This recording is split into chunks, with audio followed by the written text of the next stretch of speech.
Hi, this is Kirby Anderson. You know, each day we take on the tough issues and provide a biblical perspective to them. The topics we cover are wide-ranging: apologetics, theology, prophecy, creation and evolution, intelligent design, marriage, family, child-rearing, the millennial generation, trends in society, politics, economics, business, religious liberty, the Constitution, public policy, foreign policy, military policy, tensions in the Middle East, abortion, homosexuality, pornography, sexual ethics, media, technology, history, and America's godly heritage. We talk about anything that affects your faith, your family, or your freedom. So don't go anywhere, because Point of View starts right now.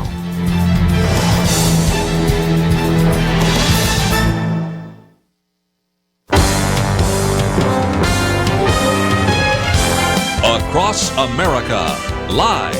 This is Point of View.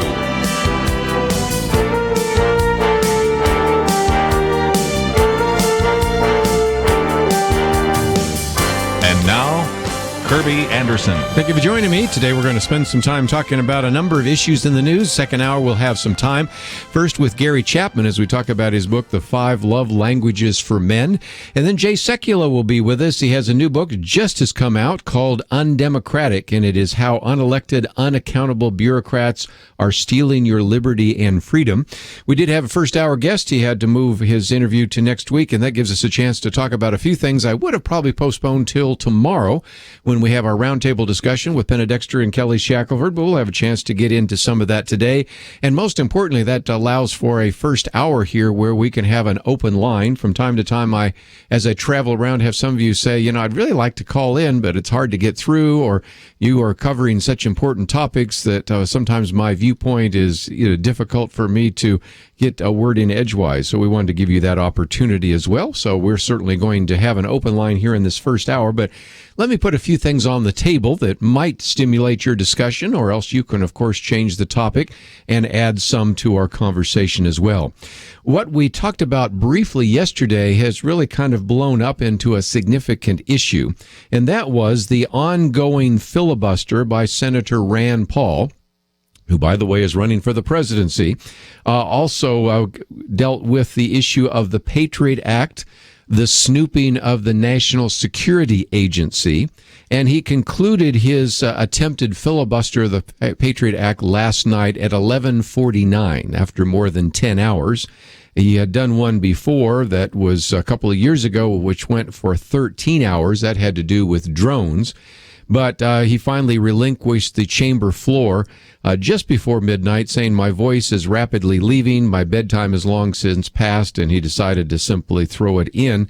And by ending before midnight, really did not in any significant way interrupt Senate business in terms of the calendar, because they could then begin some of their work today as they did. His earlier filibuster, as I mentioned, was 2 years ago when he was filibustering on the issue of whether we can or should use drones to kill Americans on U.S. soil. But as he wound down last night, he joked that he would only try to do a filibuster every couple of years or so, and thanked in particular the Senate staff members, because the Senate floor staffers, they're required to stay there while chamber is in session, for putting up with him. And he said, I don't think you had much choice, but thank you for staying and not throwing things. And he wanted to see the Senate at least spend a few days working on amendments and trying to reach a compromise on the Patriot Act powers. Some of the key provisions, as I shared yesterday, are set to expire. And in just a minute, I'm going to give you a rundown that has been put together by Mashup of how the various presidential candidates stand on this issue. It is fair that oftentimes presidential campaigns don't deal as much with foreign policy. They certainly did in the 60s with the Vietnam War, maybe a little bit in the 80s with the issue of Iran-Contra, and then later, of course, in the 21st century under George W. Bush with the wars in Iraq and Afghanistan. But oftentimes foreign policy gets a second seat in the auditorium, if you will, sometimes a back row seat.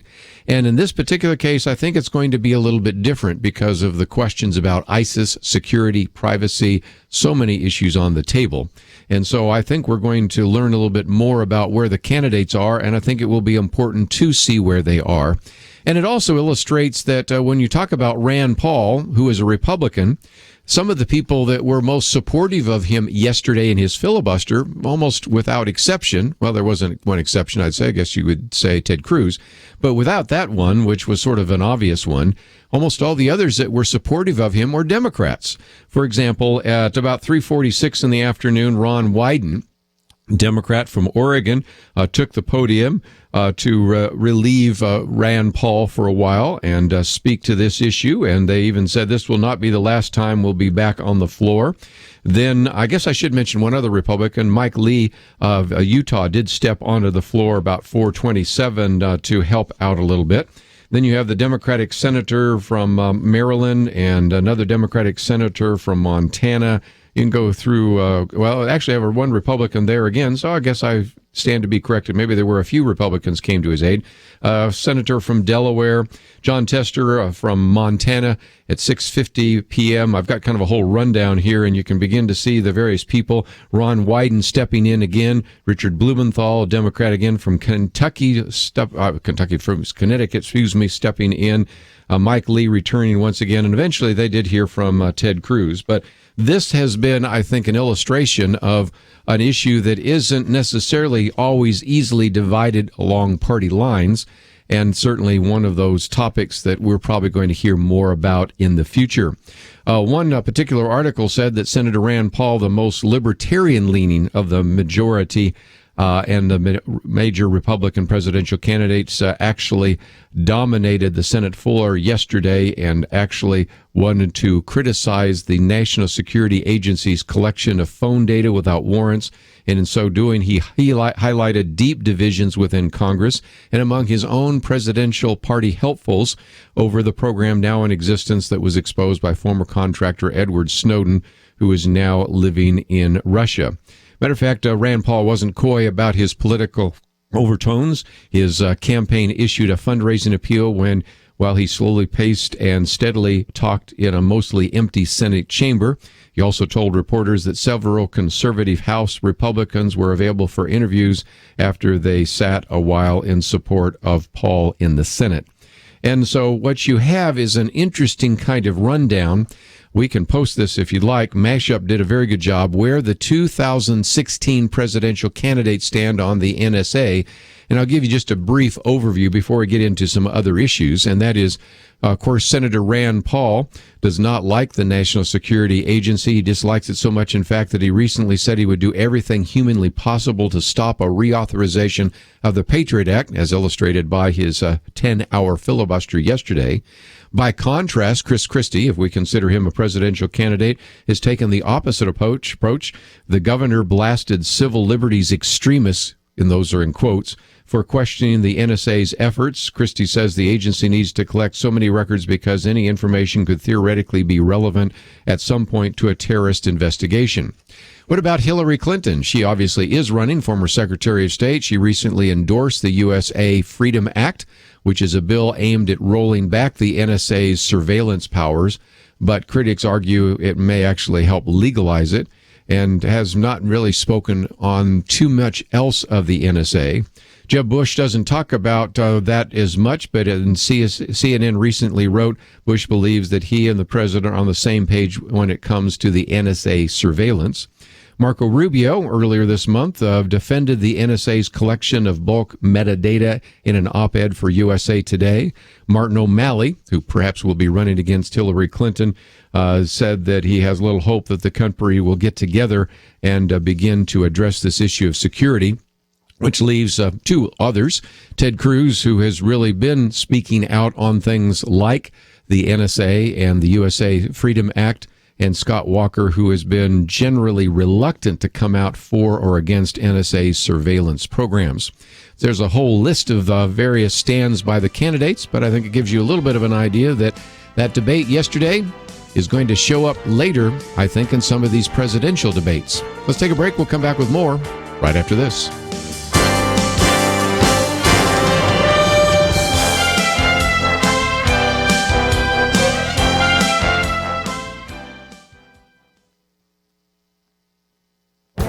The Point of View Commentary with Kirby Anderson. Jim Dennison recently found a 15-step strategy for converting Christians to atheism and wrote about it in the Dennison Forum on Truth and Culture.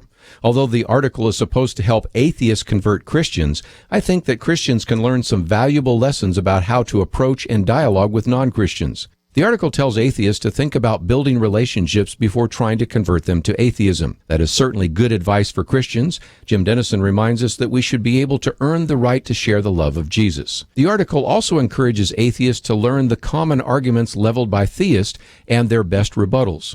Again, Christians should always be ready to make a defense for the hope that is in us, and I have noticed that in many of the debates between Christians and atheists, that it is the atheist argument that is often inadequate. The article also encourages atheists to understand their holy book cover to cover. This would be good advice for Christians interacting with people of other religions or people who say they have no religion. What is their standard of authority? Do they believe in truth? Atheists are also encouraged to study basic physics and biology because believers may form arguments using a flawed interpretation of physics and biology.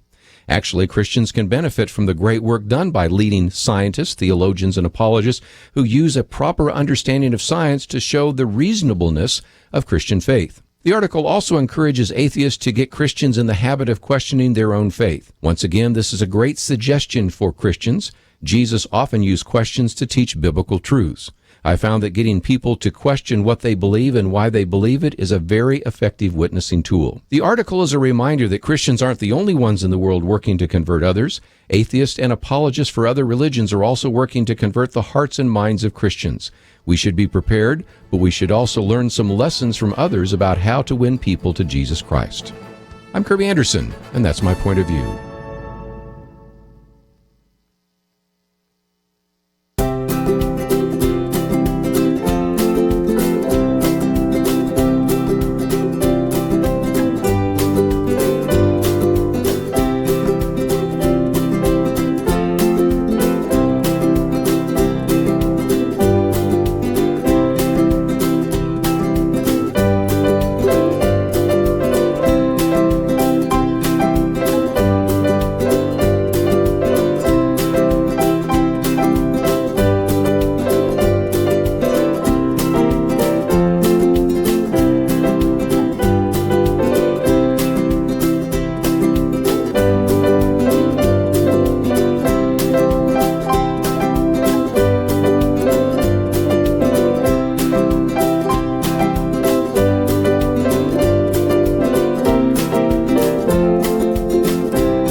You're listening to Point of View, your listener-supported source for truth. For segment, we spent a little bit of time talking about national security. Let's talk about why we need that in the other sense, and that is to come back to this issue of ISIS and the war on terror. If you are watching the news just a few days ago, you might have noticed the statement that was made by a 19-year-old student at the University of Nevada, and this was kind of the idea of speaking truth to power, and I have some questions about it, and I think you'll figure that out as we get into this commentary that was done by David French. The student, Ivy Zedrick, actually had an opportunity to confront Jeb Bush, who is starting to get out on the campaign trail about ISIS, and said, "Your brother created ISIS." Okay, so the implication is that the reason we have ISIS is due to George W. Bush. And I like how David French put it in his commentary. George W. Bush didn't create ISIS, Islam did. But nevertheless, let's look at the comment that came from that, because it's one thing to have a 19-year-old student make that statement, and I'm sure there would be others that would make it as well, and then look instead at some of the comments that were made around there, because indeed the question is, one thing she said that's all true is it's frustrating to see politicians ignore the origins of our conflicts abroad. And so that certainly is the case, and that's why David French wrote his piece, because he said it certainly is, and if you're on the left or from some quarters of the right, it might be downright exhausting to not only understand those origins, but also link them in some way to the failings of American, Israeli, and imperialist European policies. Here's the scorecard. ISIS is George W. Bush's fault. Al-Qaeda and Taliban exist because of Ronald Reagan and George Herbert Walker Bush. though the Afghan war against the Soviets and then the Desert Storm-related American troop presence in Saudi Arabia, of course, with the various al-Qaeda franchises in Syria, Yemen, and North Africa merely the fruit of some poisonous Reaganite tree, and the jihadist destruction of ancient pre-Muslim world heritage sites. These are just collateral damage in the war against Reagan and the Bushes. Hamas, Hezbollah, and the PLO are easy to peg Israeli creations, one and all, existing solely because of the occupied territories. As for Libya, we actually put those jihadists in power. What about Boko Haram? I'm sure any decent professor can tell me there's some way we're responsible for those atrocities. Of course, today, you had the president, when he was speaking to the Coast Guard, suggest that Boko Haram actually is a result of climate change. So actually, after David French's article came out, we have another answer, and that comes from our president. I'm, of course, disagreeing with all of it, but I just wanted to put that on the table. But the point David French is making is that's just the last few decades. What about tracing back further? Well, what about the issue of the Muslim Brotherhood and the rest? Again, all of this, if it isn't traced to current administrations, oftentimes is traced all the way back to the Crusades. And before the Crusades, when jihadist Muslim armies invaded and conquered Christian lands of the Middle East and North Africa, capturing the Iberian Peninsula and threatening modern-day France, there's little doubt that they were simply striking out at something the Christians did. No, he finally says, Ms. Zedrick, George W. Bush didn't create ISIS. Islam did. Embedded with his faith is a concept called jihad. And no matter how many professors tell you otherwise, there are countless millions of Muslims throughout more than a millennium of history who've interpreted jihad not as a mandate for self-help and personal improvement, but as a mandate for war and conquest, a mandate to purify and speak and spread the faith at the point of the sword. The influence of militaristic jihadists waxes and wanes, but it is there always. Let me just explain that for a minute. Whenever I speak on the subject of Islam, or even last week when I spoke on the subject in a church on ISIS, I try to spend just a few minutes explaining this idea of jihad. If you read through the Quran, and I don't recommend it for your daily quiet time, but if you do, you will see the idea of jihad showing up almost 100 different times. It is oftentimes translated into an English translation of the Quran as the word struggle or to strive. It is interpreted different ways.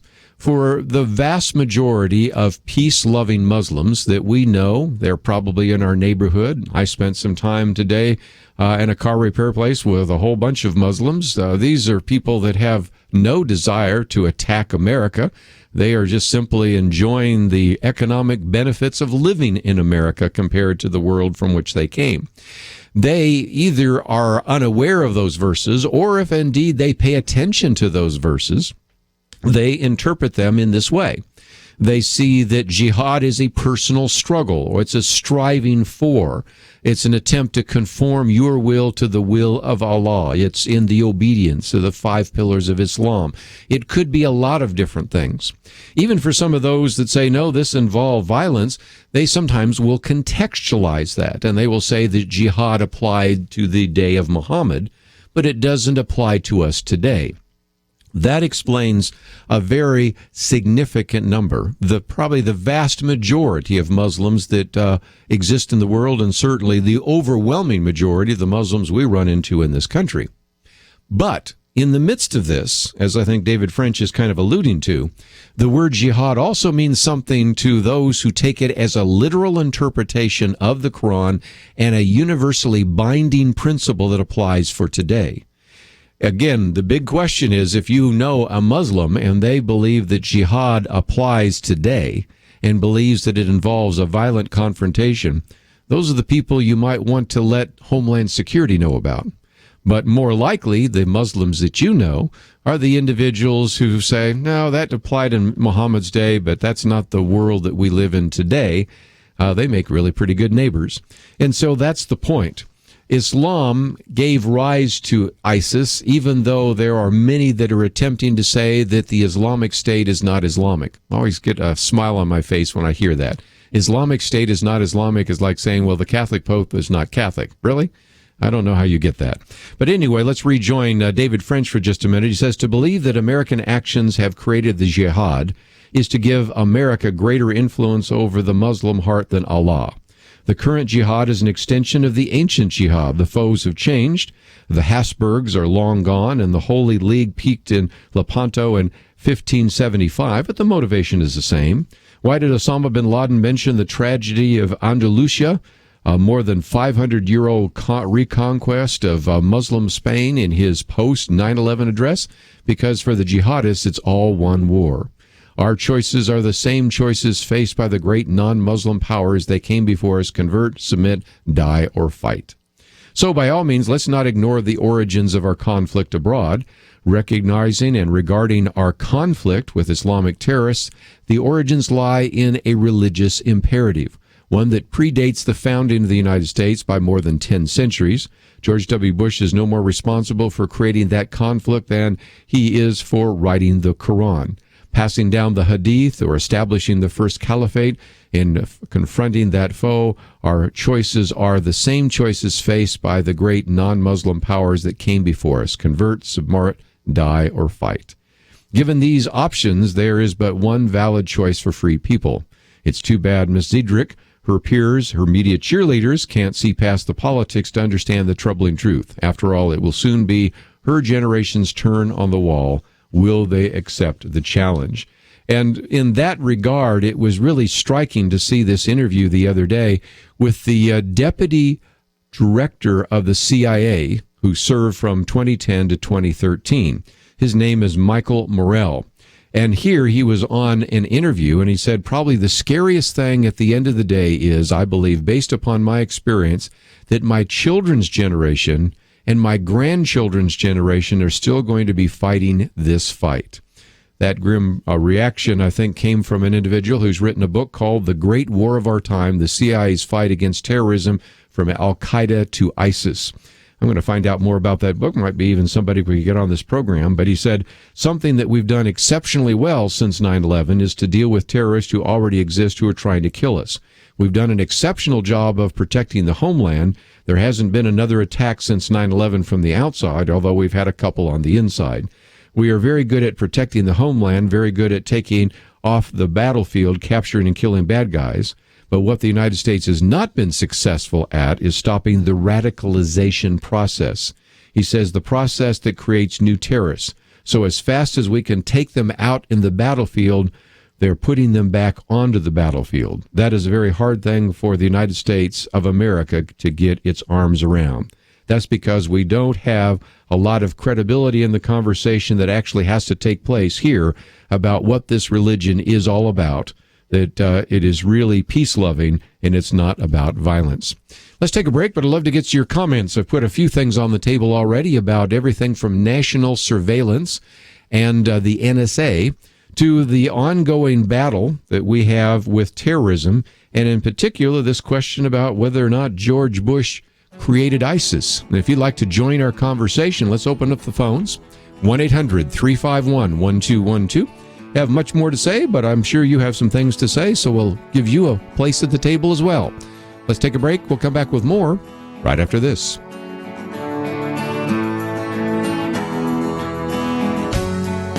Maybe you've noticed, but Christians find many things to disagree about. But one thing that all true Christians do is pray.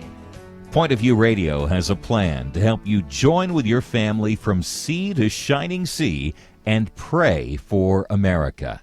It starts by getting our new booklet, Pray for America, and we'll also send you occasional reminders and updates on special needs to pray for. One need that we know about is to pray for the Supreme Court. Over the next few months, they're considering the definition of marriage and whether or not to force every state to accept the fiction of so-called same-sex marriage. When the foundation of your house is compromised, the entire structure is in danger, and this decision may seriously undermine our culture's foundation and fuel a growing attack on religious freedom.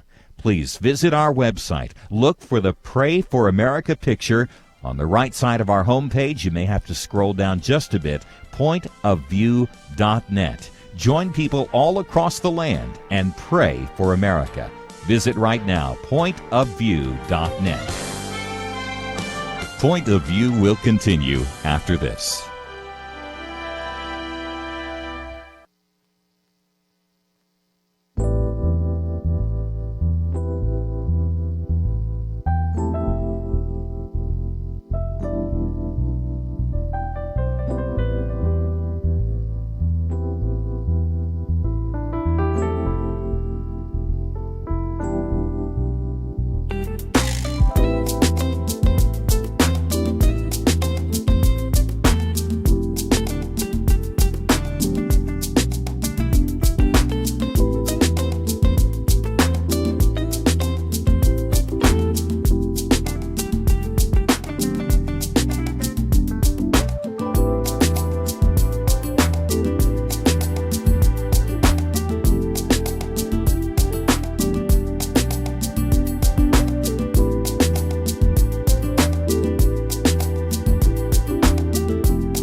You are listening to Point of View.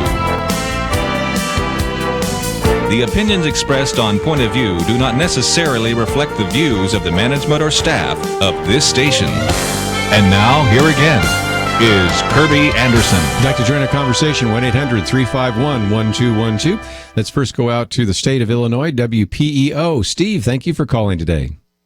Hey, Kirby, first-time caller. Hey, I wanted to disagree with you a little bit about what you said about George Bush and ISIS. And I don't think that George Bush one day went out and decided that today's project was to create ISIS. In fact, I don't know that he necessarily had anything to do with it at all, but I believe that there's ample evidence that when we pulled out of Iraq, that against protocol, we left ammunition, supplies, material, and weapons there that ISIS then was able to come along and exploit. And I believe also that there's been some evidence that there's been some airlifted material that's been dropped to them. And, I guess this opens up a whole wider topic, I think, that goes back to President Eisenhower when he left office, and he said, the thing that's going to be a problem for this country is going to be the military-industrial complex, and the people in that group, and people define that, I guess, different ways, but it's all about the money. And in order to be able to keep the gravy train going and the money going, there's got to be a boogeyman. And so I think that's where Al-Qaeda and ISIS and all these other groups, I think they're real, but they're being exploited and used as a boogeyman to say, well, we've got to have this law, we've got to make this, trillions of expenditure here, we've got to have pat downs at the airports, and we got to have a militarized police state, and all those types of things, and I think it's really serving to undermine. It certainly has undermined our Constitution. A lot of these things are just blatantly unconstitutional. But I think, I used to believe that people in government were altruistic, and I think there still are some that are, but I think more and more we're seeing that government is being used by, you can call them the global elite, you can call them the New World Order, whatever name you want to put on them, but our government is being manipulated and being used to bring us under the thumb of, a more draconian police state, if you want to call it that. Sure. A few days ago, we had John Whitehead on, and in his new book, Battlefield America, he's got a cartoon that I'd never seen before, and it has people standing on a ship, and they're seeing the attack on the World Trade Towers. And on the left-hand side, you see some American citizens going, how tragic. And on the other hand, you have some people that are obviously in the military, and it even lists military, police, others. What an opportunity. And I think that's exactly kind of the cartoon that he was trying to express first in his book, A Government of Wolves, and now Battlefield America, that because of the threats that are put forward, which are real threats, I'm not denying the threat of ISIS, but those are used by this president, used by the bureaucracy, as we're going to talk about in the second hour with Jay Sekulow, used by individuals who want to trample on our civil liberties as a justification. And so I think part of it has to go back to what you talked about, the military-industrial complex. Part of it also has to do with the fact that some members of Congress are bought and sold by various corporations. And that keeps us from, we the people, being able to express our opinions or to have common sense regulations being put forward. And that's one of the reasons why I like to have people like John Whitehead on our program. Yeah, and I guess another thing that you're probably really familiar with being down in Texas is the whole Jade Helm exercise coming up, and I think that's just further evidence of the type of slowly creeping, maybe not so slowly creeping, encroachment of the surveillance state and the police state, because the government isn't going to go out and spend the billions that they're spending on Jade Helm if they don't have an intention of actually using it at some point, whether it, having it go live at some point, whether that would be this summer or at some other particular point. They're using this as a way to gauge how we, the people, are going to react, or maybe they've got something, a little more sinister involved in that. But I think it's all part of the same mindset. It all comes from the same, idea that somehow the only way that we can control terrorism, and control these boogeymen is to lock down the country ultimately and put a few people in power or in charge of everybody else. And, I think we really got to be very vigilant of those types of things that are coming down the pike. Well, again, I appreciate your intelligent conversation. We did talk with John Whitehead about Jade Helm. We are scheduled to have Louis Gomert in studio to talk about that sometime in the future, and that is certainly another topic. But let me, just before we take a break, make your case, because when I saw on the screen that you were going to talk about some of those weapons, I also wanted to get my next article out. And this one is entitled, ISIS Seized Large Numbers of U.S. Weapons in Ramadi. Remember, we talked about the fall of Ramadi just the other day, a city that really is, in a sense, to the west of Baghdad. I talked about some of the commentary from Frederick Kagan and Kimberly Kagan. The fall of Ramadi was avoidable, and how the president could have changed that. But what has begun to happen even more than what Steve was talking about a minute ago is that you have all sorts of, in this case, abandoned dozens of U.S. military vehicles, including tanks, armored personnel carriers, and artillery pieces that were abandoned when the Islamic State fighters were able to take Ramadi. A Pentagon spokesman, Colonel Steve Warren, estimated that a half a dozen tanks were abandoned, a similar number of artillery pieces, a large number of armored personnel carriers, about 100 wheeled vehicles like Humvees. He said some of the vehicles were not in working condition, others were not. So, some were, some weren't. So it's kind of hard to figure out how many of those would be serviceable and used by ISIS. But nevertheless, as they point out, this repeats a pattern in which defeated Iraq security forces have, over the past year, left behind U.S.-supplied military equipment, prompting the U.S. to destroy them in subsequent airstrikes against Islamic State forces. Asked whether the Iraqis should have destroyed the vehicles before abandoning the city in order to keep them from enhancing ISIS army, Warren said certainly preferable if they had been destroyed. In this case, they were not. And so the point Steve was making is when we left behind too much armament and too many weapons and too many pieces of equipment. But the theory is that you would have had an Iraqi government, even if it was somewhat of a divided sectarian government, which would use those resources, use those vehicles, use those armaments in a way that would protect Iraq from outside forces. What instead has taken place is that ISIS, which is perhaps the most significantly funded jihadist organization in the history of the world, because of the resources it has been able to use in a sophisticated way, because of the banks they've been able to raid, because of the oil resource they've been able to collect, then have access to much of the military armament. And you see that if indeed we were to ever go back, not that we would, especially under this president, if we would be fighting against our own equipment, our own vehicles that were left behind. And here is a good example exactly of what Steve had to point out. So again, if you'd like to join our conversation, 1-800-351-1212. Let me just mention a couple of things that we've posted on the website.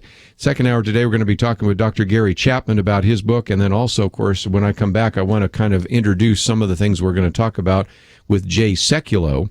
His new book, Undemocratic, is one that we will be spending some time talking about. But we've also posted a couple of other issues, one of which I mentioned briefly, and that is this very good survey that was done by Mashable, where the 2016 presidential candidates stand on the National Security Agency, on NSA.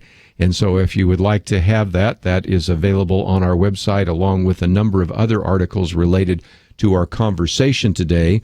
And of course, we have talked about the concern about the fall of Ramadi, the fact that much of it was unavoidable, or it was avoidable, I should say.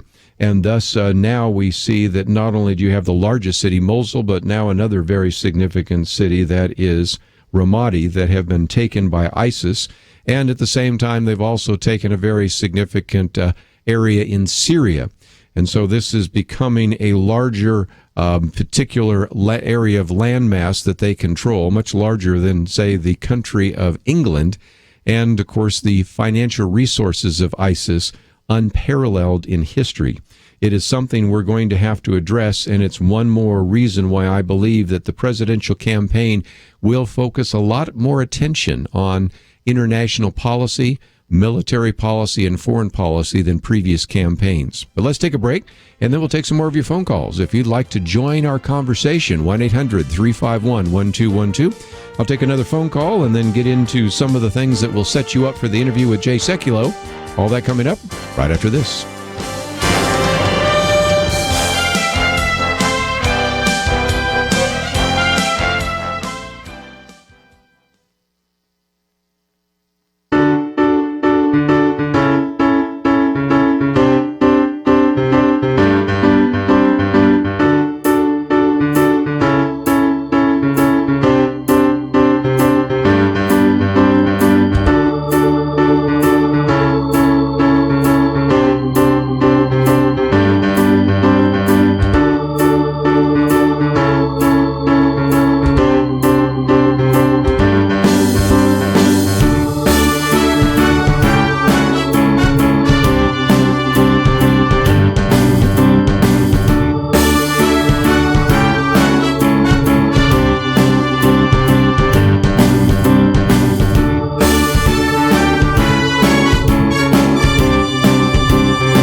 Now, back to Point of View, your listener-supported source for truth. If you'd like to join our conversation, 1-800-351-1212. These are very complex issues. That's why we certainly need to elect individuals to office that not only have knowledge, but great wisdom. And certainly we need to pray for those in authority. And I'd love to hear from some of you that have served. I guess let's go to a veteran here in the state of Maine, WSEW. It says on the computer I should call you Moose. Is that correct? I've been being called Moose since I was in the service. Thank you for taking my call. Well, thank you for your service. And what would you like to add to the conversation? Well, I just heard you talking, and I don't know if it was your words or an article you were reading, and you said that ISIS is the most well-funded, well-known terrorist group in the world. And I'd like to call in to disagree, because the Taliban was running Afghanistan back in the 70s and 80s and fighting off the Russians with our weapons and their own weapons and Russian weapons. There's no way that ISIS is at this level of what the Taliban was back in the 80s and the 90s.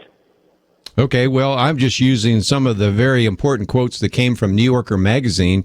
They're bringing in millions and millions of dollars every single day from oil revenues. They have overshadowed in terms of firepower and at least economic ability what Taliban or even Al-Qaeda had before. This is why many people are saying this may be the greatest threat we've faced in recent history. But you apparently have served there, so tell us what you found. Go ahead.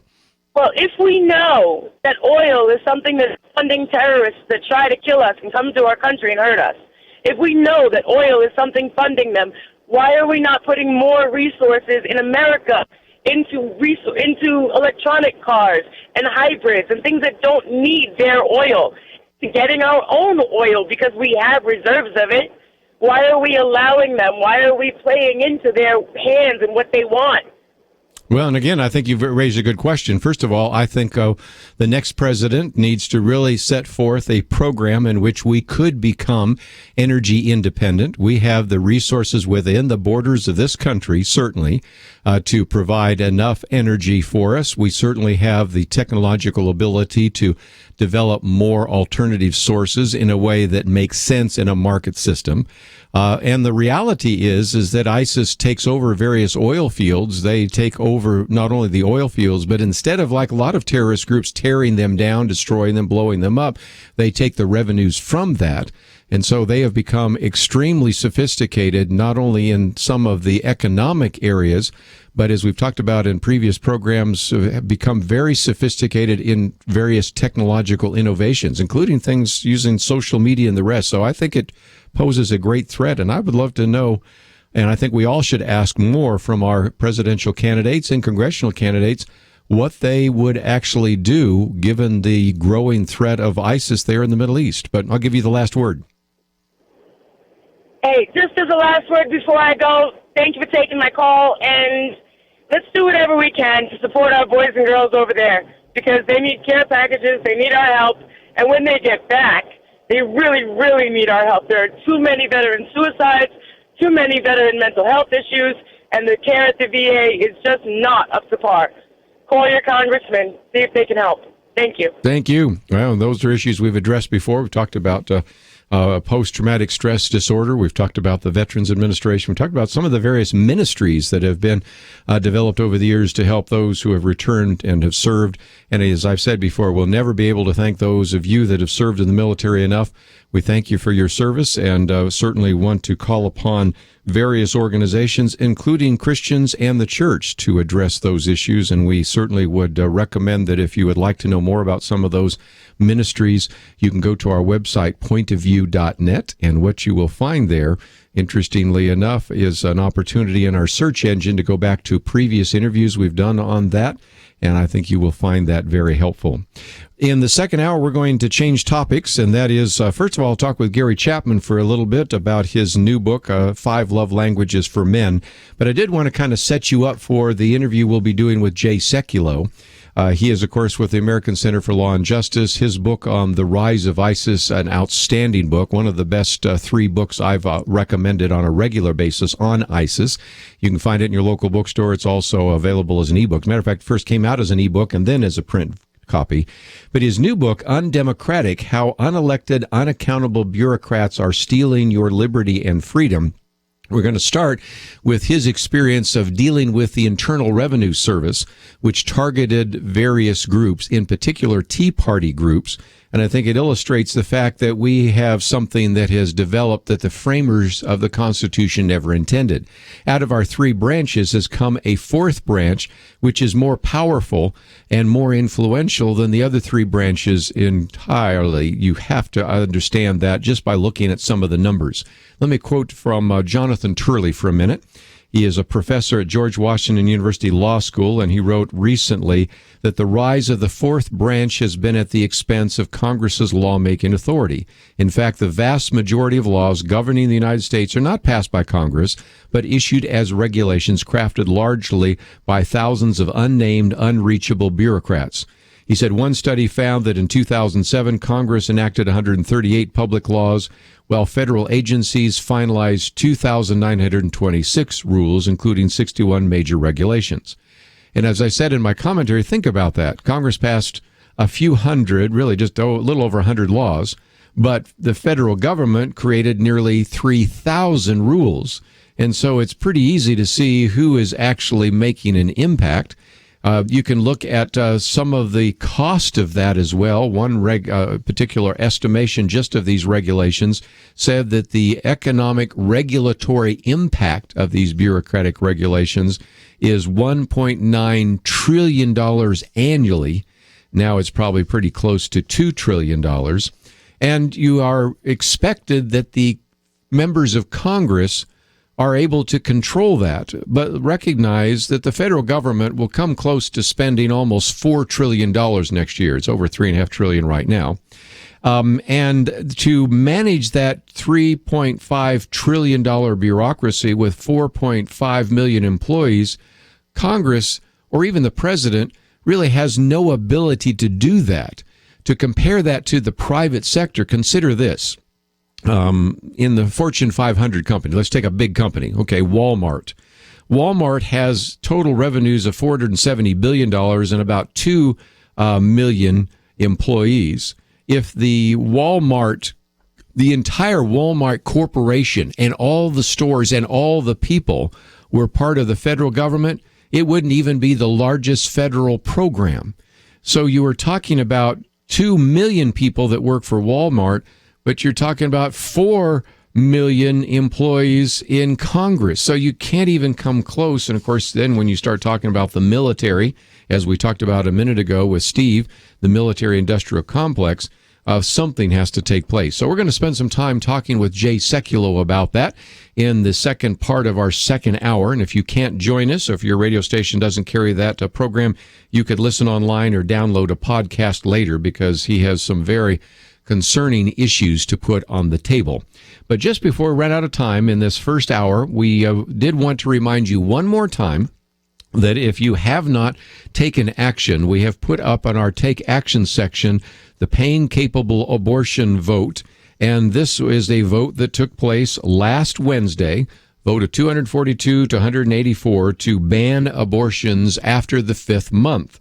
And this is something that was voted on in the House of Representatives, and we wanted to give you an opportunity to express your opinion to your elected representative.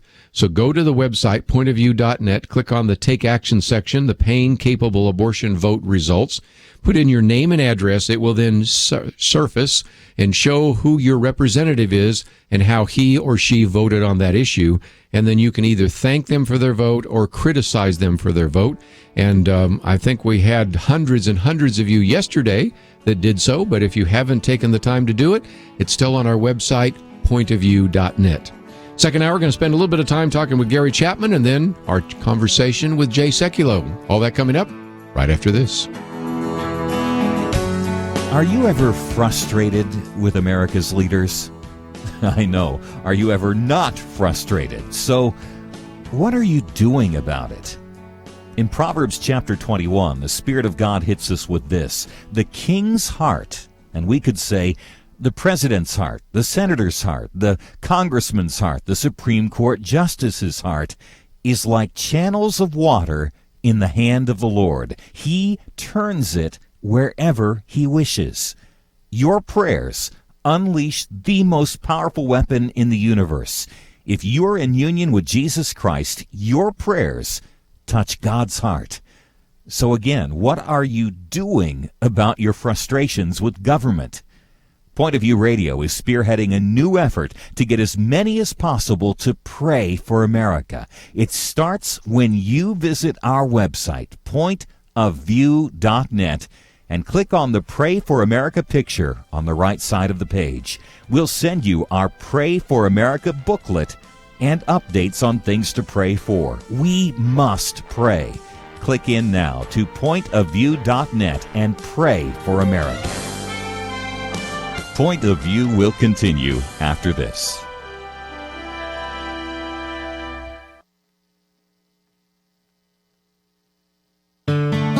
I just thank God for y'all. I listen to you every day, truly. I wanted to thank y'all for everything you do each day to inform Christian families and our community about the things we can do, and just the way you're so informative. I listen to you daily and love you guys and appreciate you so much. God bless you, Kirby, for keeping this show so on track and for the decades of wonderful help to this nation that Point of View has been. We're all big fans of your work, and we pray that God will just prosper it. As a Christian, over the years that I've followed this program, I am constantly challenged to be on guard and to evaluate what's going on. And if for no other reason, to protect the caliber and the truth of your programming, I need to participate and to back your program financially to ensure that the truth stays out there for people to hear, to view, and to be a part of.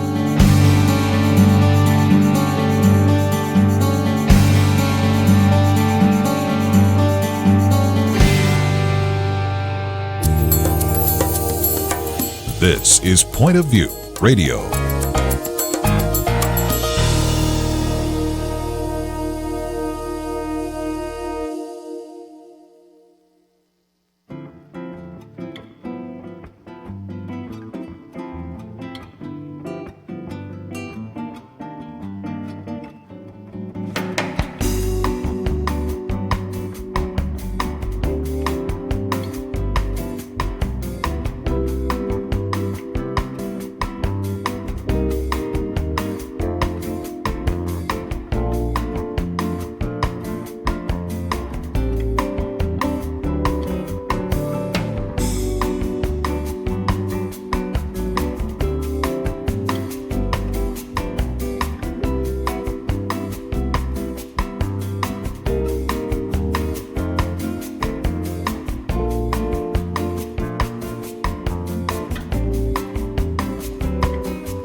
Hi, this is Kirby Anderson. Each day we take on the tough issues and provide a biblical perspective to them. The topics we cover are wide-ranging.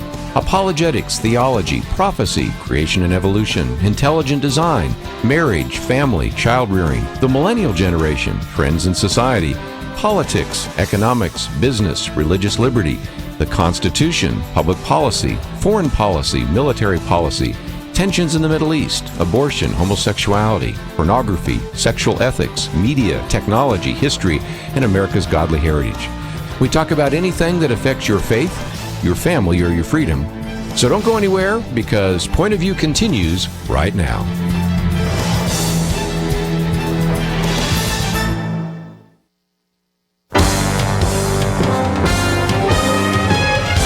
Across America, live. This is Point of View.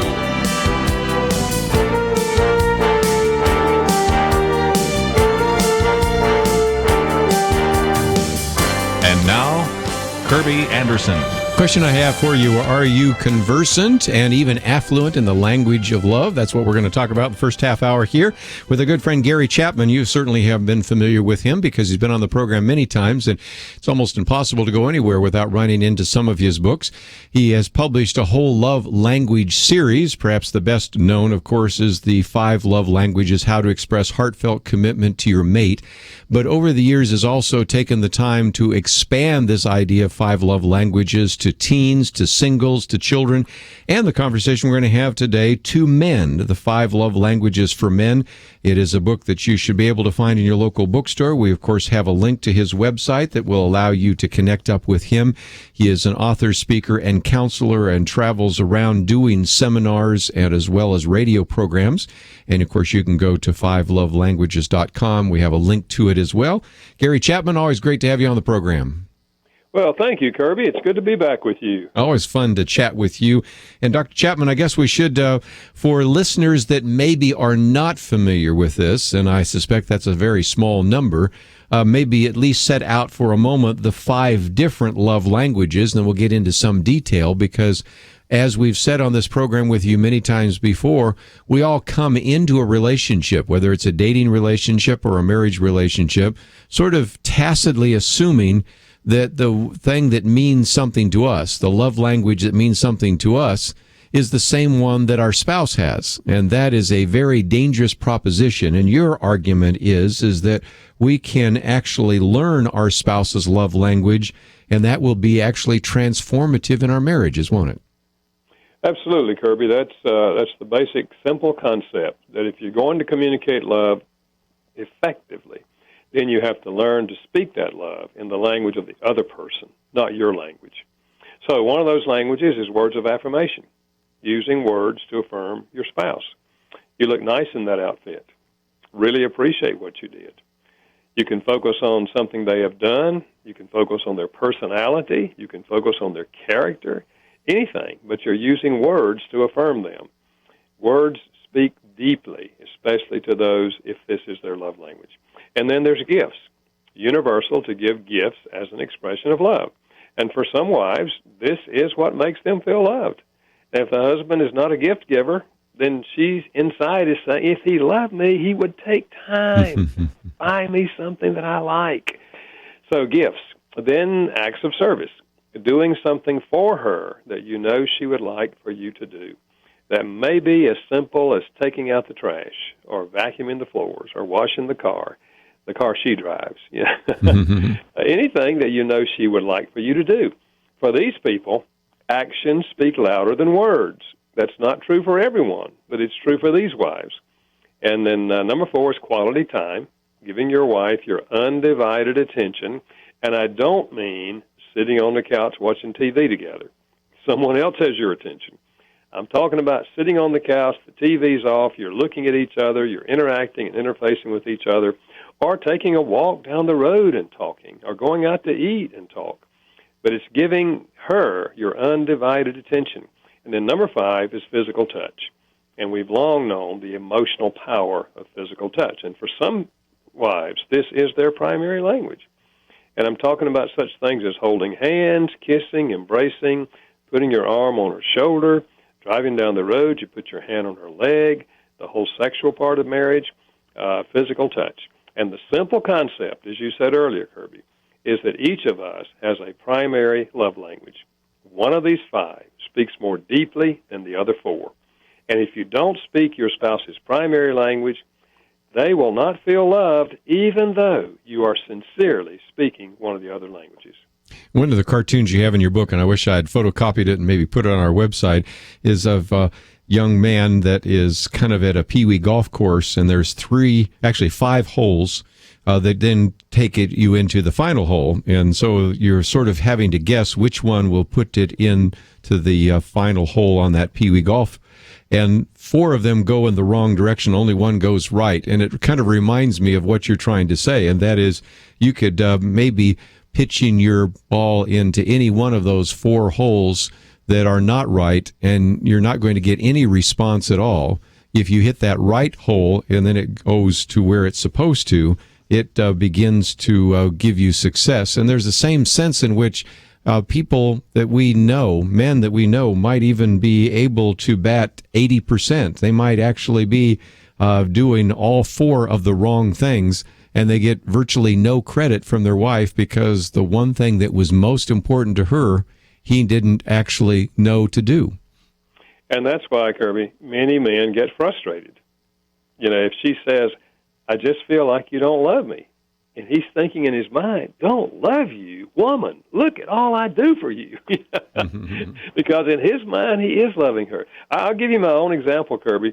You know, when I got married, I knew nothing about love languages. And but words of affirmation made me feel loved. You know, looking back on it, I know that's what made me feel loved. So what did I do for my wife? I gave her words of affirmation. I told her how nice she looked. I told her how much I appreciated what she did. I probably told her 12 times a day, I love you, honey. I love you. I am so glad I married you. I love you. But, 3 or 4 months into our marriage, one night, she said to me, you keep on saying, I love you, I love you, I love you. If you love me, why don't you help me? I was blown out of the saddle. I was loving her. I didn't understand why she wouldn't feel loved. But her love language, I know now, is acts of service. And I really wasn't doing anything to help her. I was in graduate school. I was spending all my free time studying, and I wasn't doing anything to help her. So, I was missing her, even though I was sincere. And I think a lot of men experience that. And again, there is a good example because you have a diagram there and a cartoon that we've all seen it before, the honey-do list. Fix the bathroom faucet leak, deal with the rocking chair, sort some clothes for the rummage sale, whatever it might be. You got a whole list down there. And if you say, well, that's something I'm going to get to someday, it's just not that important to me. If that's her love language, that is, job one for you, is it not? Yeah, absolutely. And, I meet some guys, like a guy said to me some time ago. He said, Gary, I got the concept, and I understand we have different love languages, and my wife told me that her love language is acts of service. He said, but I'm just going to tell you and her, if it's going to take my washing dishes and my vacuuming floors for her to feel loved, you can forget that.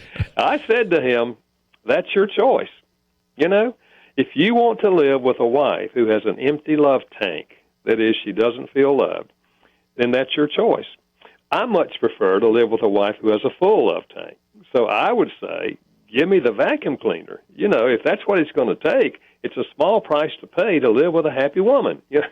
Well said. Again, this new book out, 5 Love Languages for Men. We'll come back and continue our conversation for a few more minutes with Gary Chapman. But again, words of affirmation, acts of service, receiving gifts, quality time, and physical touch. This is part of the Love Language series. And as you have probably already guessed, if you go to the website, pointofview.net, you can click on his picture, and will take you to 5lovelanguages.com, and it's the number 5, then lovelanguages.com, but we have the link there, so it's real easy to find. And if you click on the book, of course, you can order it if you would like to do so. I'm sure you'll find it in your local bookstore, but if not, we've made it possible for you to get there as well. Let's take a break and learn a little bit more right after this.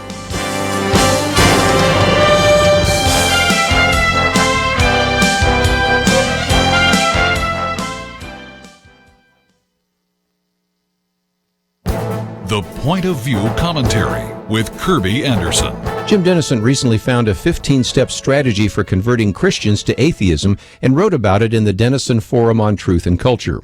Although the article is supposed to help atheists convert Christians, I think that Christians can learn some valuable lessons about how to approach and dialogue with non-Christians. The article tells atheists to think about building relationships before trying to convert them to atheism. That is certainly good advice for Christians. Jim Dennison reminds us that we should be able to earn the right to share the love of Jesus. The article also encourages atheists to learn the common arguments leveled by theists and their best rebuttals. Again, Christians should always be ready to make a defense for the hope that is in us, and I have noticed that in many of the debates between Christians and atheists, that it is the atheist argument that is often inadequate. The article also encourages atheists to understand their holy book cover to cover. This would be good advice for Christians interacting with people of other religions or people who say they have no religion. What is their standard of authority? Do they believe in truth? Atheists are also encouraged to study basic physics and biology because believers may form arguments using a flawed interpretation of physics and biology. Actually, Christians can benefit from the great work done by leading scientists, theologians, and apologists who use a proper understanding of science to show the reasonableness of Christian faith. The article also encourages atheists to get Christians in the habit of questioning their own faith. Once again, this is a great suggestion for Christians. Jesus often used questions to teach biblical truths. I found that getting people to question what they believe and why they believe it is a very effective witnessing tool. The article is a reminder that Christians aren't the only ones in the world working to convert others. Atheists and apologists for other religions are also working to convert the hearts and minds of Christians. We should be prepared, but we should also learn some lessons from others about how to win people to Jesus Christ. I'm Kirby Anderson, and that's my point of view.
You're listening to Point of View, your listener-supported source for truth. Privileged to have Dr. Gary Chapman with us just for a few more minutes as we talk about his book, 5 Love Languages for Men. And again, he has certainly been able to help us over the years to learn about words of affirmation, acts of service, receiving gifts, quality time, physical touch. Let's talk about potential problems. And one that I think has surfaced that I've seen before is if a man does not value words of affirmation. You and I do, but there are a lot of men that's not a big deal to them. It is really difficult for them to come up with words of affirmation and encouragement for a spouse, a woman that is. That seems to be one of the great challenges because they live in a world where they just sort of say, words mean nothing to me. You know, what you call me doesn't affect me at all. I'm not encouraged by you patting me on the back and telling me I do a good job. I'm not necessarily discouraged if you don't like me because I've just got kind of the hide of a rhinoceros and it's not going to bother me. But then they have to learn, I think, in a very significant way how important that is to a woman when it virtually is not important to them. I think that's true, Kirby. I think all of us tend to think that what makes us feel loved will make the other person feel loved, and that's just not true. And if you really want to communicate and you want to live with a wife who feels loved and who will reach out to accomplish her potential for God and good in the world, then as a husband, our fundamental role is to meet that emotional need for love. And let's say you don't know how to speak words of affirmation. Maybe you never received words of affirmation growing up. The good news about all of these languages is that they can be learned as an adult. Even if you didn't learn to speak them as a child growing up, you can learn to speak them as an adult. For example, I say to men, if words are hard for you, then get you a notebook and write down sentences that you hear other men saying to their wives, or maybe something you read in a magazine or heard at church. Write it down, then stand in front of the mirror, read it out loud to yourself, hear yourself saying the words, and then one day walk in the room where she is and say that sentence and run. And what you call target practice. Yes, that's really good. You broke the silence, and the second time will be easier, and the third time will be easier. That's very good. Another problem I've noticed, and this gets into the issue of quality time. A typical man, especially when they're in the business world, they're in the rush. They want to get to the bottom line. One of the lines you make in the book is refuse to interrupt. That's tough if you're going to, always on a time schedule. Also, maintain eye contact. That's a problem for anybody these days with these ubiquitous cell phones. So what kind of advice would you give to a man whose wife is really needing quality time and they're not used to being able to give that out? A guy said to me just last week, he said, my wife's language is quality time. This is not fair. He said, words of affirmation would be easy. I can just give her words and walk on out the room. But sitting down and talking to her and listening to her, this is hard, Well, it is true we're all busy, but what is the most important things? If you're not meeting your wife's needs, you may be giving wonderful time to your vocation and may be a wonderful success in your vocation, but when you get to the top of the ladder, do you want to be by yourself, or do you want to have a partner who's there with you? Well, if so, then you need to make time. Listen, if God gave us a wife, and God gave us a job, and God gave us children, we have time to be a parent and to be a husband and have a vocation. So it's not a matter of do we have enough time. We all have the same amount of time. It's a matter of whether or not we're going to make our wives priority in our lives. And if quality time is her language, then I suggest you make time. But I want to add this, Kirby, because some guys think this means 3 hours a night. Now, the reason you have 3-hour sessions is you don't give her quality time but once a month, and then she hangs on to it. Give her 20 minutes every night. Promise her, I'll sit down with you 20 minutes every night. She will like that because she knows tomorrow night she'll get another 20 minutes. And she won't keep you for 3 hours. And if you give her that 20 minutes of quality time, then you can go do whatever it is that's so important in your life, okay? Very well said. Again, you have all sorts of points, but I thought I'd also pick up real quickly how to become fluent in physical touch, because one of the things you say is not all touches are created equal.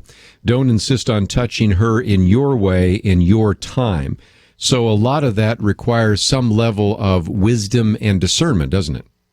Yes, and I think we have to listen to our wives, Kirby, because she knows what touches she finds meaningful, and she knows what touches she feels to be oppressive. And love never forces any kind of touch on a wife or a husband, for that matter. And so I think letting her tell you what she finds meaningful. That is, if you ask her, when we get out of the car and are walking into the shopping center, would you like for me to hold your hand? And if she said, I would love that, then great, but if she says, no, I don't like the public stuff, I'd rather you just give me a hug when we get home. Well, then take it seriously. She is the expert on herself. So listen to what she's saying, and if this is her love language, communicate it in the way that's meaningful to her. Well, again, there are so great resources already on 5lovelanguages.com. It's the number 5, then lovelanguages.com. This is your newest book, 5 Love Languages for Men, but if people are listening to this and have never actually seen any of the books, there are some great resources. There are books that people can purchase there. There are videos and all of the rest. So, Gary, for just a minute, if you could, talk about all the resources people can find when they land on your website. Well, for one thing, they will find a profile. It's free, a 5 love language profile, where the wife can answer several questions, he can answer several questions, and it will tell you what your primary love language is and what your secondary love language is and the one that's least important to you. And so that information stimulates a wonderful discussion between the two of you, and now you both know each other's primary love language. So that's there, and it's free, and there's also a quiz there for children, a quiz there for teenagers, a quiz there for single adults. So what we're trying to do there is make it as accessible as possible for people to discover each other's love language. And you'll also find, if you're in a study group at church, you'll find study guides that go with most of these books, questions and scriptures that will help you if you're leading a small group through one of these books. So a lot of practical stuff there. Also, you'll find out where I'm doing marriage seminars around the country, and just a lot of help at 5lovelanguages.com. Let me just mention some of the other resources, because you also have developed this for corporations and businesses. And so I know that some of our business leaders might be listening to this. In addition to love languages, there are also what you call apology language profiles and some other resources. So again, this might be the first time some people are meeting Gary Chapman. I wanted them to know that there are all sorts of other ways in which you can use some of the material that is available at your website. Yes, and in this book for men, the one we just released, we also have a chapter on anger management. Anger, yes. We have a chapter on apology. This would be a great gift for Father's Day. You can't offend a man by giving a book on Father's Day. Well, again, let me just mention some of those resources, because I think they're very helpful. And you would not only go through the 5 love languages we've just talked about, but as you mentioned, the issue of anger. How can I work through anger together? The art of apologizing. But again, you can find lots of that information at the website. And so there are some great resources. And again, I find that most individuals probably are familiar with your books, but if this is the first time you've had a chance to meet Dr. Gary Chapman, recognize that we're talking about a lot more than just this book, 5 Love Languages for Men.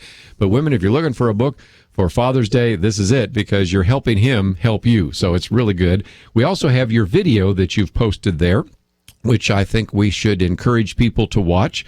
It's a little less than 3 minutes, and then click on that share button. You can put it on your Facebook page and start a conversation about love languages, and I think you'll be able to extend the message of Dr. Gary Chapman. Gary, I've always appreciated the time we spend with you, and I thank you again for writing a great book, and I encourage so many people out there to get a copy for themselves or get a copy for Dad, as Dad's Father's Day is coming up pretty soon. So thank you for joining us today. Well, thank you, Kirby. I always enjoy being with you. Keep up the good work. Well, thank you. Let's take a break, and let's again just mention all the resources that I have just talked about a minute ago. First of all, if you're interested in the book, we have a place for you to order it, although I'm sure you'll be able to find it in your local bookstore. It is everywhere right now, and it's just a great opportunity for you to learn about it. Go to the website, 5lovelanguages.com. And this is something, as I mentioned just a minute ago, where you can learn love languages. You can learn a little bit more about apology language profiles. There's some material they have there as well for what is happening in the business world, and that's really important. The 5 love languages in the workplace was the last conversation we had with him. Then you have books, you have ebooks, you have the whole profile for you to figure out what is maybe your love language, your spouse's love language. It's all available there. And one last thing, we've posted a video, which I encourage you to watch, and then maybe pass it on to others and encourage them to learn a little bit more about this as well. This is a way in which you can have a positive impact on your marriage and really make it transformative. Let's take a break. When we come back, Jay Sekulow with us, his new book, Undemocratic: How Unelected, Unaccountable Bureaucrats Are Stealing Your Liberty and Freedom. We'll be back right after this. Who would you say is the key to revival in America? Would you say it's unbelievers turning from their sin? 2 Chronicles 7:14 seems to say it's Christians God is looking at before granting an awakening. You probably know it. God says, if my people, the ones called by my name, humble themselves and pray and seek my face and turn from their wicked ways, then I will hear from heaven and will forgive their sin and heal their land. God doesn't expect those without His Spirit to lead the way. He's looking at us. So, did you pray today? Did you pray for America? Point of View Radio urges you to visit our website and get your free copy of our new booklet, Pray for America. When you do, we'll also send you updates on special needs to pray for, like the Supreme Court. Visit our website. Look for the Pray for America picture on the right side of our homepage, pointofview.net, pointofview.net.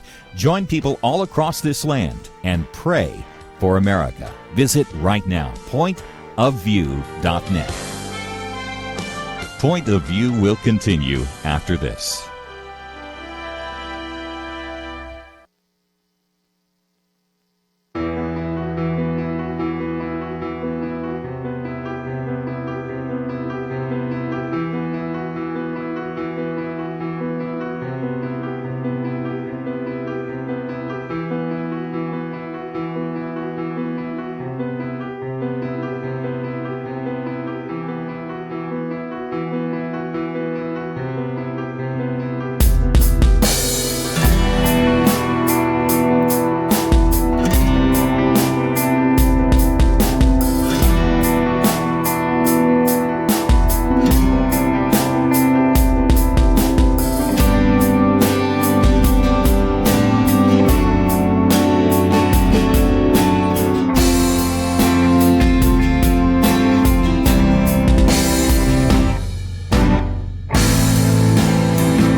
You are listening to Point of View. The opinions expressed on Point of View do not necessarily reflect the views of the management or staff of this station. And now, here again is Kirby Anderson. You know, in the first hour, you heard me quote from Jonathan Turley, who's a professor of law at George Washington University, and he said the vast majority of laws governing the United States are not passed by Congress, but issued as regulations crafted largely by thousands of unnamed, unreachable bureaucrats. One study found that Congress enacted 138 public laws, while federal agencies finalized nearly 3,000 rules, including 61 major regulations. That is introduction to this new book just out, Undemocratic, How Unelected, Unaccountable Bureaucrats Are Stealing Your Liberty and Freedom. It is written by Sekulow. He has been on the program with us a number of times before, argued various cases before the U.S. Supreme Court, is the Chief Counsel on the American Center for Law and Justice, has been on the front lines working to protect religious and constitutional freedoms. Last time we had him on, we talked about a book that I mention all the time when I speak on Islam or ISIS, The Rise of ISIS, a Threat We Can't Ignore. But the new book, Undemocratic. Sekulow, always great to have you on the program. Hey, Kirby, thanks for having me. I really appreciate it. Take us back to 2 years ago, May 10th, 2013. You learned something about Lois Lerner, but you also learned something about the American bureaucracy, didn't you? I did. Little known fact, my first job out of law school actually was with the Office of Chief Counsel, Internal Revenue Service. I was a lawyer for the Department of the Treasury. The IRS was the client, and I was a trial lawyer. And I will tell you, when I was there, it was a long time ago. It was in 1980. So it was, 35 years ago. I don't recall having a political conversation with anyone. We enforced the tax laws. That was our job. Apparently things have changed. I was just actually at a lunch just a few minutes ago. I was talking to a friend of mine who's a pastor. And he said, well, what exactly happened on that day in May when you talk about the situation, how your perception of things or your understanding of what is actually happening changed. And you know what it was? We had on that May 10th date, my actual reaction when the apology came forward from Lois Lerner on the IRS targeting was just this. I went, they issued an apology. I was looking much deeper than her words and what the apology meant. I said, we have just uncovered perhaps the biggest bureaucratic scandal to hit Washington, certainly since Watergate. And I really believe it transcends a lot of this. It's entrenched not just within the IRS, but within a number of these other agencies. And I think we've got to be realistic as the American people that our liberty and freedom is under attack. It's under attack internally. We've created, and I say we because the American people, we've allowed this to happen, created a fourth branch of government. That fourth branch is not authorized in the Constitution. My office is across the street from the Supreme Court, pretty powerful institution, determines the constitutionality of our laws. Important, not the most powerful. The White House is a 5-minute cab ride down the street. Obviously, I've been inside the White House. I've been inside in the Oval Office. Important, yes. Seat of power, free world, no doubt about it. Most powerful branch in the United States? I don't think so. And then you got the Congress. Our office actually looks at the Capitol building. Powerful, again, yes. Most powerful, no. It's the buildings 3 blocks from the Capitol, a mile away from the White House, and around the corner from the Supreme Court. It's the agencies. And these bureaucracies have been entrenched. They're unaccountable, they're unelected, and they pass more laws than the United States Congress. And it impacts every single one of us. And again, it's like a 20-to-1 ratio. And again, you have 4.5 million employees, and you have a budget that next year almost will be close to $4 trillion. And we're expecting either Congress, the White House, or the Supreme Court to rein it in. I think if we made this a project over the next 20 years, Jay, I don't think we would still get to where the framers intended it to be. And yet this fourth branch has incredible discretionary power, and these are unelected bureaucrats. They are unelected bureaucrats. They have reached a point in our national psyche, if you will, that I think has established a very clear fact, and that is that one person cannot change this. But one person working with other individuals can have a huge impact. So what I lay out in the book is I go through the agencies and show the problems. Mm-hmm. Then I want to offer hope. I still believe we live in the greatest country in the world, and I think God has uniquely blessed America. Not that he hasn't blessed other countries as well, but we have been uniquely blessed. I don't think anybody living in this country can deny that. And I think about the fact that I'm the grandson of a Russian immigrant. My grandfather came to the United States in 1914. He was 14 years old. He was a fruit peddler in Brooklyn, New York, and I'm his grandson, and I get to argue cases at the Supreme Court. Pretty amazing. And this is American exceptionalism. Not that, and because I'm not exceptional. I'm just an ordinary grandson of a fruit peddler from Brooklyn. If we lose that framework, if we lose that hope, I think we are putting ourselves in a very dangerous situation. Sometime we have some more time. I'd love you to tell that story. I was just in Tampa, Florida, and they were still talking about your testimony and your speaking at the National Day of Prayer there in Tampa. And I learned a lot more about you than I never knew. But again, back to the book, Undemocratic. You're not only talking about the IRS, we'll focus a little time and attention on that, but also on what is happening to the VA. One of our callers last hour talked about the VA. Certainly what is happening in the Justice Department, and that is of concern. And of course, we can talk about the Health and Human Service abortion pill mandate. We can talk about the EPA, which we have before. Matter of fact, mentioned the issue of climate change earlier in the program, and then the National Labor Relations Board and what that does for unions. This isn't just an issue of the IRS or Justice Department. It isn't just something that developed during the Obama administration. It's been happening for some time, hasn't it? It has. I mean, if you really trace this, you trace it back to the 1940s. And it transcends administrations. It's not a Republican problem or a Democrat problem. It's an American problem. And it's a significant American problem. And I think we've got to realize that it is going to take, as you said, Kirby, this is not a quick fix, but there is a way to fix this. But it is deep. You've got an entrenched bureaucracy that is accountable to no one. And you can't even fire these federal employees. And if they violate your rights, the courts are not able to enforce a judgment against them. So it's very, very serious. And as you say, you can go through every agency. And then there's the interagency issues, where you got DOJ in collusion with the IRS, and then they bring in the Federal Election Commission. So it's the IRS, the DOJ, the FEC, all in cahoots.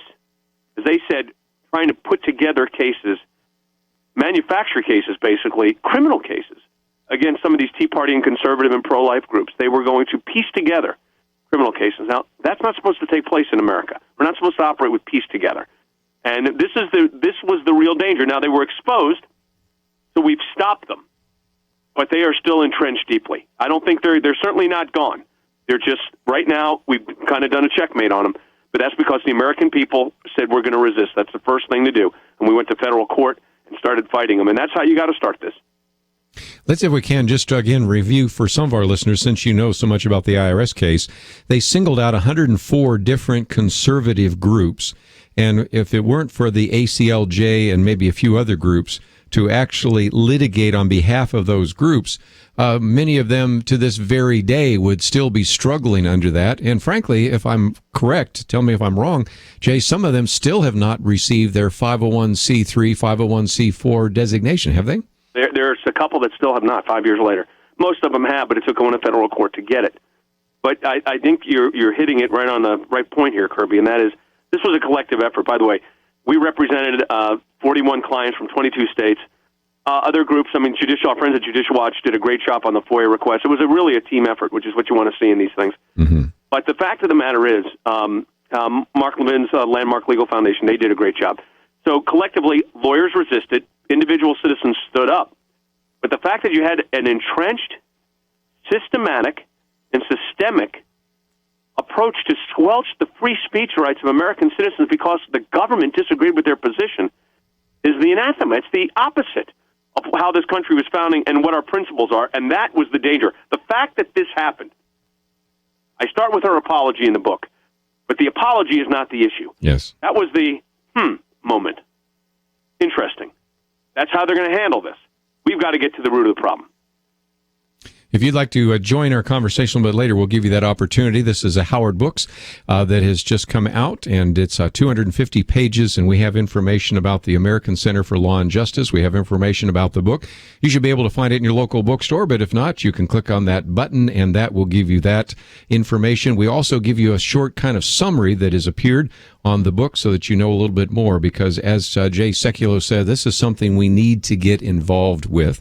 And Jay, let's take a break, and when we come back, I wanted to talk a little bit about how the IRS rewrote Obamacare, because that gets us into some of the issues that we have also addressed here on the program about the HHS abortion pill mandate and some of those other issues. And it's a conversation we'll start today and obviously continue tomorrow when we have our weekend edition with Kelly Shackelford and Penna Dexter. So if you'd like to join us or like to know a little bit more, you can visit us on the website pointofview.net. If you'd like to join the conversation, 1-800-351-1212.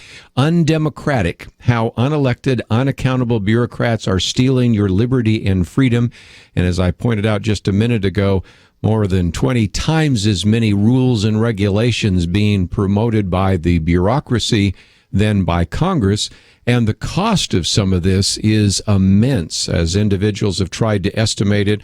Wayne Cruz estimated that about $1.9 trillion, now almost $2 trillion in cost of these regulations from unelected, unaccountable bureaucrats. Something that needs to be addressed. We'll talk more about that right after this.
Now, back to Point of View, your listener-supported source for truth. Back for just a few more minutes with Jay Sekulow as we talk about his book, Undemocratic, How Unelected, Unaccountable Bureaucrats Are Stealing Your Liberty and Freedom. Let's continue for just a minute with the IRS, because here you have the IRS unilaterally changing definitions about exchanges, unilaterally changing our views about immigration reform. This is the Internal Revenue Service, and in the middle part of your book, I begin to realize they're doing a lot more than just going after Tea Party groups, aren't they? Yeah, because what they're doing is, if the law as written doesn't impact the bureaucrats' agenda, where they simply change the rules and regulations. Because Congress passes a law signed by the president's law. You pass a bill, it becomes a law. We know that from the way back in the I'm just a bill. And the fact of the matter is, so these bureaucrats say, well, we really want this to have a broader impact than what Congress authorized. So we're going to just change the rules and regulations. And they do this on their own accord. Yeah. So they change state exchanges to federal exchanges, and everybody's supposed to say, oh, this is great. This helps more people. But that's not what the law said. And this is the problem. It's being challenged. Obviously, we're involved in that challenge. But this is the problem.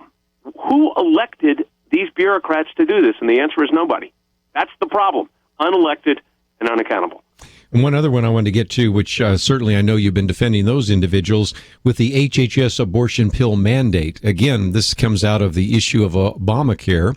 And these mandates that are written, in some respects, there is some freedom, because if you look through the Affordable Care Act, time and time again, it says the Secretary of Health and Human Services shall determine.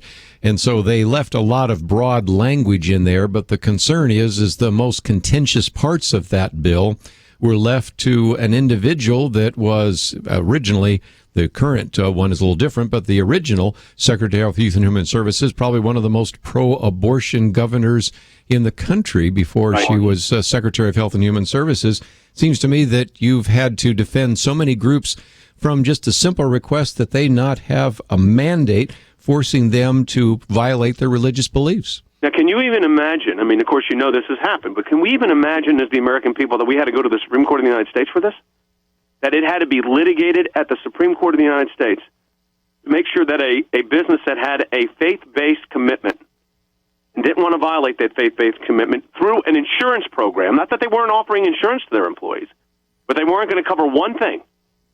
And the President of the United States went on, national talk shows saying this bill has nothing to do with abortion.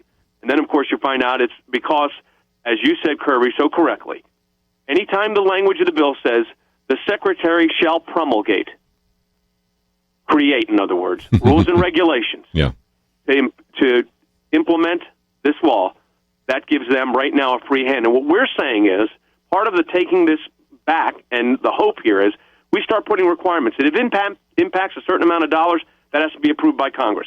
If it is impacting an individual right or liberty protected by the Constitution, they don't get to do that. So there's got to be this kind of reawakening of our freedoms in order to allow this to move forward. Let's just, before we run out of time, talk about the blueprint. You call it resist, reform, and restore. I mean, a lot of people, Jay, are saying the IRS, that's huge. The EPA, that's really affected my business dramatically. The Justice Department, the National Labor Relations Board. How can we begin to fight against what you refer to as the Borg, if you will? Yeah, so here's what happens. So we had a case, I talk about this in the book Undemocratic. Here's what happens. We have a client that sued the government because of the HHS mandate. It was a pretty nice-sized business they had. They sued the government. They got audited by the IRS. Just, coincidence. Went through the audit, no changes. Big, pretty big company here. Multi-million-dollar, lot of offices. They get through the audit, no changes. We win at the Supreme Court of the United States. They're happy. Everybody's happy except the government. So guess what happens? They get a notice of audit again for another year from the IRS, months after we closed the initial audit. You know what? One of my law partners called me and said, Jay, how do you want me to respond to the IRS? And I said, here's what you do. You get on the phone with the IRS agent and say this: just tell them no. Tell them and you no. know what happened? The IRS backed down. That's interesting. So I do think we need to get some of these impediments out of the way, which would make it easier to get the government to back down. And that's part of the restoration process, the reform process. But you start with resisting. And every case I've had at the Supreme Court, and Kelly Shackelford, who's going to be on, is a good friend of mine. I know he's on your program every week. He's a great guy. Listen, every case he's had at the Supreme Court has usually been an individual or a small company. The same thing for me. It's individuals, then when you work collectively, you could see real change. Again, I love your line there on page 207, tell them no. And that's something that doesn't occur to a lot of Christians. How can people find out a little bit more? Obviously, I want to encourage people to buy the book, but we also have a link to the American Center for Law and Justice. You do such good work, not only domestically, but internationally. Yep. Tell them what they will find when they land on aclj.org. So you're going to find on the website information about all of our activities. It's a very comprehensive site. And we're also, Kirby, very active on social media. Our Facebook, the ACLJs, is almost 1,700,000 followers on Facebook. I've got on mine, I think, about 1,550,000. And we post information constantly, interviews, interesting articles that we've posted or some people, other friends of ours have written. So we use it as a news site. So between the website and the social media, you really can get a comprehensive view. We also have a page set up for the book called undemocraticbook.com. Right. And there's a lot of information there as well. And again, we have those links there so that people can follow you on Facebook and Twitter so they can make their way to that particular website. And I think there is all sorts of great resources that they can find there. Of course, also, in addition to following you on Facebook and Twitter, you also have a column in townhall.com and all sorts of other places. Your blog is at BeliefNet. So there's just great ways that people can follow what you're doing. But most importantly, get a copy of the book, Undemocratic. Begin to read it, tell your friends about it, and I think it is going to be the big battle of the 21st century. Jay Sekulow, appreciate all that you do, and thank you for giving us some time today here on Point of View. Kirby, glad we're on the same team. Thanks. We're going to take a break, and as you heard us say, we're going to be talking about this perhaps tomorrow with Kelly Shackelford and Penna Dexter, part of our roundtable, and we'll probably bring some other roundtable guests here in the future to talk about this. You will probably hear some comments about this from me as I take some of the material in his book and put it in some of my daily commentary. So please take the time, if you haven't already, sign up for my Viewpoints commentary. It's available at the website pointofview.net. There's a place for you to read it, a place for you to see other Viewpoints commentaries, but we also make it possible for you to sign up so that you receive it in your inbox every day, and then you can take that and post it on your Facebook page or other places that maybe are of interest to you. So please take the time to visit the website pointofview.net. One last time, also, I wanted to mention, as I did at the top of the first hour, that we still have available for a short time an opportunity for you to, number one, find out where your representative voted on the issue of the pain-capable abortion ban. This was passed 242 by 184. So please take the time, if you would, to first of all visit our website, click on that button that says Take Action. As you put in your name and address, it will then help you find who your representative is and tell you how he or she voted. If they voted for it, which I think is absolutely essential, to begin banning all abortions after the 5th month. I mean, after all, that is just the very least we could ask. That is something that you could thank them for if they voted against it. And sadly, there were 184 people that could not even bring themselves to vote for this. Then you could express your opinion to them as well. And we've had a number of you respond yesterday, surprising number of you that actually did so on your cell phone. So don't wait to go to your computer at home. If you have a cell phone, you can pick it up right now. We make it very easy for you to put in your name and address. Matter of fact, you've been there before. It'll recognize you and make it really easy. And I've had people say, I have really never contacted my member of Congress until you made it so easy at Point of View, so we encourage you to do so. Tomorrow's our weekend edition. We have lots to cover, as you can tell, so I hope you'll join us then. I want to thank Andrew, Catherine, and Chris, and Abby for their help behind the scenes. We'll see you back here tomorrow.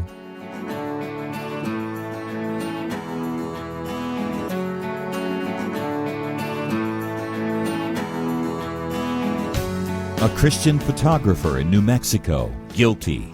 Christian bakers in Colorado and Oregon, guilty. These sincere believers were tried, fined, compelled to attend sensitivity training, and forced out of business because of those who want to redefine marriage. You may disagree on whether it's right to take part in a so-called same-sex wedding, but is this really what we want? People ordered to violate their most deeply held beliefs by a state threatening their livelihoods? Is it right for a court to order a black person to bake a cake for the local Ku Klux Klan meeting? Or to mandate a professed homosexual printer to design a poster with an anti-gay saying for the Westboro cult? Do you understand why the Supreme Court's decision on marriage is so important? Do you understand why we need to pray? Visit our website at pointofview.net. Get our free booklet, Pray for America. Get the booklet. We'll also send updates on things to pray for. Pointofview.net. Click the picture that says Pray for America. Visit us today. Get your booklet, pointofview.net. Point of View is produced by Point of View Ministries.